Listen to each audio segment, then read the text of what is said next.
Hi friends, ಎಲ್ಲರಿಗೂ ನಮಸ್ಕಾರ. ಇವತ್ತಿನ ವಿಡಿಯೋ ಏನಪ್ಪ ಅಂದರೆ ನಮ್ಮ ಅಡಿಕೆ ತೋಟಕ್ಕೆ ಬಂದಿದ್ದೀವಿ. ಯಾಕಪ್ಪ ಬಂದಿದ್ದೀವಿ ಅಂದರೆ ಅಡಿಕೆ ಮರಗಳಿಗೆ ಸುಣ್ಣ ಹೊಡಿಬೇಕು. ಅಡಿಕೆ ಮರಗಳಿಗೆ ಬೇಸಿಗೆ ಆದ ತಕ್ಷಣ ಎಲ್ಲರೂ ಸುಣ್ಣ ಹೊಡಿಯೋಕ್ಕೆ ಸ್ಟಾರ್ಟ್ ಮಾಡಿದ್ದಾರೆ. ಅದ್ರಾಗೆ ನಾವು ಕೂಡ ಹೊಡಿತಿದ್ದೀವಿ. ಯಾಕಪ್ಪ ಹೊಡಿತಾರೆ ಅಂದರೆ ನಿಮಗೆಲ್ಲ ಗೊತ್ತಿರೋ ವಿಷಯನೇ, ಅದನ್ನೇ ನಾನೇ ಹೊಸ್ದಾಗೇನು ಹೇಳ್ಬೇಕಾಗಿಲ್ಲ. ಅಡಿಕೆ ಮರಗಳಿಗೆ ಈಗ ಏನಪ್ಪ ಅಂದರೆ ಸೂರ್ಯನ ಬಿಸಿಲು ಡೈರೆಕ್ಟ್ ಅಡಿಕೆ ಮರಕ್ಕೆ ಬಿಡೋದ್ರಿಂದ ಈ ಅಡಿಕೆ ಮರದ ಬಡ್ಡೆಗಳೆಲ್ಲ ಬಿಸಿಲಿಗೆ ಒಣಗಿ ಎಲ್ಲ ಇದಾಗ್ತವೆ. ಅದಾದಮೇಲೆ ಇಲ್ಲಿ ನೋಡ್ರಿ, ಡೈರೆಕ್ಟ್ ಸೂರ್ಯನ ಬಿಸಿಲು ಈಗ ಇಲ್ಲಿಗೆ ಬೀಳೋದ್ರಿಂದ ಇದೆಲ್ಲ ಈ ಥರ ಕೆಂಪಗಾಯ್ತು ನೋಡ್ರಿ. ಈ ಥರ ಆಗಿ ಇದಷ್ಟು ಮರ ಒಡೆದೋಗೋ ಚಾನ್ಸಸ್ ಇರ್ತೈತೆ. ಅದಕ್ಕೋಸ್ಕರನೇ ಪ್ರತಿ ಬೇಸಿಗೆಗೆ ಇಷ್ಟು ದೊಡ್ಡವಾದರೂ ಅಡಿಕೆ ಮರಗಳಿಗೆ ಸುಣ್ಣ ಹೊಡಿಬೇಕು. ನೋಡ್ರಿ, ಈ ಥರ ಎಲ್ಲ ಕೆಂಪಗಾಗ್ತವೆ. ಅಡಿಕೆ ಮರಗಳು ಗ್ರೀನ್ ಇರಬೇಕು, ಅಂತಂದರೆ ಈ ಥರ ಕೆಂಪಗಾಗ್ತವೆ. ಕೈಗೆ ಗ್ಲೌಸ್ ಹಾಕ್ಕೊಂಬಿಟ್ಟಿನಿ, ಎರಡು ಕೈಗೂ ಏನೂ ಆಗಬಾರ್ದು, ಪೋಟ್ ಬೀಳಬಾರ್ದು ಅಂತ. ಈಗ ಹೊಸ್ದಾಗಿ ಎಲ್ಲರೂ ಮಾಡ್ತಿದ್ದಾರೆ. ಈಗ ಎಲ್ಲ ಟ್ರೆಂಡಿಂಗ್ನಾಗೆ ಸುಣ್ಣ ಹೊಡಿಯೋಕ್ಕೆ ಏನೇನೋ ಯೂಸ್ ಮಾಡ್ಕೊಂತು ಕೈ ಯೂಸ್ ಮಾಡ್ಲದಂಗೆ ಈಗ ನಾನು ಒಂದು ಯೂಸ್ ಮಾಡಿದ್ದೀನಿ, ಟ್ರೈ ಮಾಡಿದ್ದೀನಿ. ಅದು ಸಕ್ಸಸ್ ಆಯ್ತೆ ಸದ್ಯದ ಮಟ್ಟಿಗೆ. ತೋರಿಸ್ತೀನಿ ಬರ್ರಿ ಯಾವ ಥರ ಮಾಡಿದ್ದೀನಿ ಅಂತ. ಇದು ಹೊಡಿಯುತ್ತಿದ್ದೀನಿ ಅಂತ ನೋಡ್ರಿ, ಇದೇ ಅದು ಎಷ್ಟು ಈಸಿಯಾಗಿ ಈ ಥರ ರಬ್ ಮಾಡ್ಕೊತ ಹೋದರೆ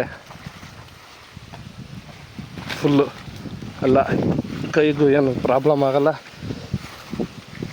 ಎಲ್ಲ ಕೈಗೂ ಕ್ಲೀನಾಗಿ, ಅಂದರೆ ಕ್ಲೀನ್ ಒಂದು ಪಟ್ಟು ಇಷ್ಟು ಅಂದುಬಿಟ್ರೆ ಹಾಗೆ ಹೊತ್ತು. ಇದನ್ನು ಮಾಡೋದ್ರಿಂದ ಏನಾಗ್ತೈತೆ ಅಂದರೆ ಒಂದು ಸ್ವಲ್ಪ ಸುಣ್ಣ ಗಿಡಿಸುತ್ತ ವೇಸ್ಟ್ ಆಗ್ತೈತೆ.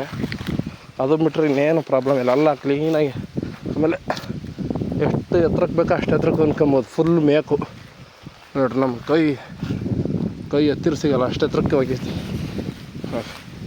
ಇವನ್ನೆಲ್ಲ ಮರಗಳ್ನ ಅದೇ ಥರ ಹೊಡೆದಿರೋದು. ಇನ್ನೂ ಒಂದು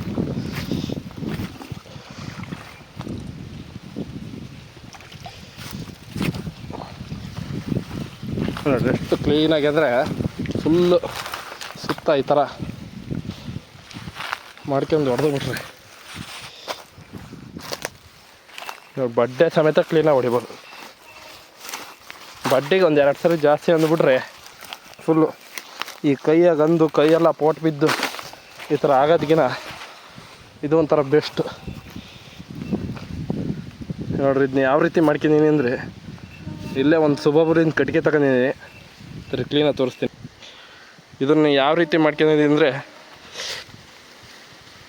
ಇಲ್ಲೇ ನಮ್ಮ ತೋಟದಾಗಿರೋದೇ ಒಂದು ಸುಬ್ಬೊಬ್ಬಲಿಂದ ಕಟ್ಟಿಗೆ ತಗೊಂಡಿನಿ. ಅದು ಯಾವ ಥರ ಇರಬೇಕು ಅಂದರೆ, ಈ ಥರ ವಿ ಶೇಪ್ ಕವೆ, ಆ ಕಟ್ಟಿಗೆಗೆ ಈ ಥರ ಕವೆ ಹೊರಟಿರ್ಬೇಕು. ಆ ಕವಿಗೆ 2 ಕಡೆ ಕ್ಲೀನಾಗಿ ಬಟ್ಟೆ ಸುತ್ಕೊಂಡಿದ್ದೀನಿ ನೋಡ್ರಿ. ಎಷ್ಟು ಈಸಿ ಮೆಥಡ್. ಇಲ್ಲಿ ನೋಡ್ರಿ ಅಡಿಕೆ ಮರ ಯಾವ ರೀತಿ ಐತಿ ಅಂತ. ಅಡಿಕೆ ಮರಕ್ಕೆ ಡೈರೆಕ್ಟ್ ಬಿಸಿಲು ಬಿದ್ದಿದ್ದರಿಂದ ಈ ರೀತಿ ಇದು ಅಡಿಕೆ ಮರ ಕೆಂಪಗಾಗಿ ಇಲ್ಲೆಲ್ಲ ಇದೇ ರೀತಿ ಪ್ರಾಬ್ಲಮ್ ಆಗುತ್ತೆ. ಸುಣ್ಣ ಹೊಡಿಲ್ದಂಗಿದ್ರೆ ಕಾಮನ್ ಆಗಿ ಸುತ್ತ ಹೊರಗಿರೋ ಮರಗಳಿಗಂತೂ ಹಾಗೆ ಆಗತ್ತೆ ಈ ರೀತಿ. ನೋಡ್ರಿ ಯಾವ ರೀತಿ ಒಣಗೇನೋ ಐತಿ ಅಂತ. ಇದಕ್ಕೆ ಏನು ಮಾಡಬೇಕು ಅಂದರೆ, ಕ್ಲೀನಾಗೆ ಸುಣ್ಣನ ತಗೊಂಡು ಕ್ಲೀನಾಗಿ ಅಡಿಕೆ ಮರಕ್ಕೆ ಈ ಥರ ಫುಲ್ ಬಳ್ದು ಬಿಟ್ರೆ ಈ ರೀತಿ ಏನೂ ಪ್ರಾಬ್ಲಮ್ ಆಗೋಲ್ಲ.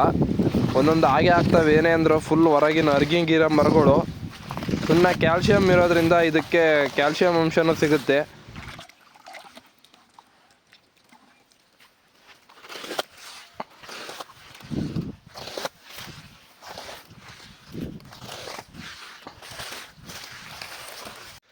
ನೋಡಿದ್ರಲ್ಲ ಫ್ರೆಂಡ್ಸ್, ಯಾವ ರೀತಿ ಅಡಿಕೆ ಮರಕ್ಕೆ ಸುಣ್ಣ ಹೊಡೆದ್ವಿ ಅಂತ. ನೀವೇ ಸುಲಭ ವಿಧಾನದಲ್ಲಿ ಟೈಮು ಜಲ್ದಿ ತಗೊಂತದೆ, ಜಾಸ್ತಿ ತಗೊಳಲ್ಲ ಟೈಮು ಸುಣ್ಣ ಹೊಡಿಯೋಕ್ಕೆ. ಅಥವಾ ಅದೇ ರೀತಿ ಕೈಗೂ ಏನೇ ಹಾನಿ ಆಗೋಲ್ಲ, ಪೋಟ್ ಬೀಳೋದು ಅಥವಾ ಇನ್ನೊಂದು ಗಾಯ ಆಗೋದು ಅದೇನೂ ಆಗೋಲ್ಲ. ವಿಡಿಯೋನ ಯಾರ್ಯಾರು ಕೊನೆ ತನಕ ನೋಡಿದ್ರು ಅವ್ರಿಗೆಲ್ಲ ಥ್ಯಾಂಕ್ ಯು ಅಂತ ಹೇಳ್ತಾ, ಇದೇ ರೀತಿ ನಿಮ್ಮ ಸಪೋರ್ಟು ನಮ್ಮ ಮೇಲೆ ಇದೇ ರೀತಿ ಇರಲಿ. ಇನ್ನೂ ಚಾನಲ್ನ ಯಾರ್ಯಾರು ಸಬ್ಸ್ಕ್ರೈಬ್ ಮಾಡಿಲ್ಲ ದಯಮಾಡಿ ಸಬ್ಸ್ಕ್ರೈಬ್ ಮಾಡ್ಕೊಳ್ಳಿ. ವಿಡಿಯೋ ಇಷ್ಟ ಇದ್ದರೆ ಒಂದು ಲೈಕ್ ಮಾಡಿ ಅಂತ ಹೇಳ್ತಾ ಈ ವಿಡಿಯೋನ ಇಲ್ಲಿಗೆ ಮುಗಿಸ್ತೇನೆ. Thank you.